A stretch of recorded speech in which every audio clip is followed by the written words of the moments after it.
Na mtazamaji, ni saa 1 usiku saa za Afrika Mashariki, nikitumai kwamba Alhamisi yako imekwendea vyema mahali popote ulipo. Hujambo na karibu kwenye taarifa zetu za KTN leo. Tumekuandalia matukio mbalimbali kutoka kote nchini, lakini hata kabla kuendelea tupate baadhi ya taarifa ambazo tumekuandalia.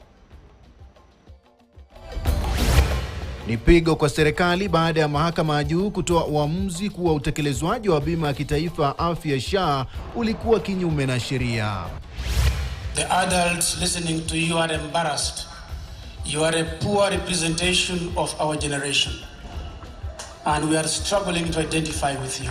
Punguzeni matamshi ya chuki. Maaskofu wa kanisa Katoliki wameonya Rais William Ruto na viongozi wa upinzani dhidi ya matamshi yanayosema yataligawanya taifa.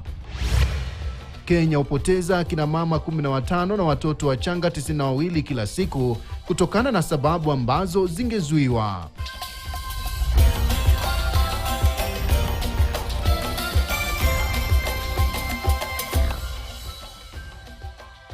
Na mtazamaji, hujambo na karibu. Jina langu ni Sam Amani, mwenzangu kwa lugha ishara ni Wilson Mushora. Ni pigo kwa serikali baada ya mahakama ya juu kutoa uamuzi kuwa utekelezwaji wa bima ya kitaifa afya SHA ulikuwa kinyume na sheria. Kulingana na mahakama, mchakato, ununuzi na utekelezaji haukuwa viwango vinavyohitajika kikatiba. Utekelezaji wa bima hiyo kulingana na uamuzi huo wa leo ulikuwa kinyume na kipengele cha 28 na 43 kuhusiana na haki ya kila Mkenya kupata huduma bora za afya. Licha ya uamuzi huo, mahakama imekosa pia kusimamisha bima hiyo, serikali ikipewa muda wa siku 90 kurekebisha masuala tata chini ya bima hiyo iliyoanza kutekelezwa Oktoba mosi mwaka 2024. Licha ya Rais William Ruto kuahidi kuwa bima ya matibabu ya SHA ndiyo jibu la matatizo katika sekta ya afya nchini, mahakama ya juu sasa imesema kuwa utekelezaji wa bima hiyo haukuzingatia katiba. Kulingana na Jaji Bahati Mwamuyi aliyetoa uamuzi huo hii leo, utekelezaji ulianza hata kabla ya kuwepo kwa mifumo ya usimamizi wa kiteknolojia, hatua hiyo ikiwaacha mamilioni ya Wakenya bila huduma muhimu za afya, hasa wakati wa kuhama kutoka kwa bima ya NHIF ya hapo awali hadi kwa bima mpya ya SHA.